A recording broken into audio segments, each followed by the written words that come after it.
सायनोसायटिस आपल्या चेहऱ्याच्या हाडामध्ये बऱ्याच पोकळ्या असतात, त्यांना सायनसेस असं म्हणतात.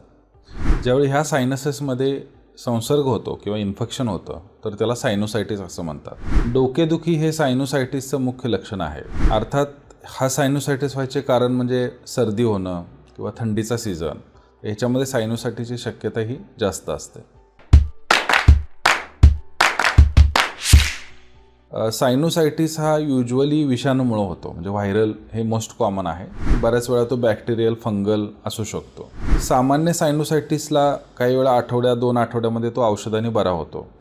बऱ्याच केसेसमध्ये सायनोसायटिसमध्ये सर्जरीसुद्धा लागू शकते, की जेव्हा इन्फेक्शन हे औषधांनी कंट्रोलमध्ये येत नाही त्यावेळी त्याला फेस म्हणजे फंक्शनल एंडोस्कोपिक सायनस सर्जरी केली जाते आणि त्याच्यामधून जो काही इन्फ्लेम्ड म्युकोजा आहे तर तो काढला जातो आणि त्याच्यानंतर मग कुठलं इन्फेक्शन आहे हे ओळखून त्यानुसार मग अँटीबायोटिकची थेरपी केली जाते.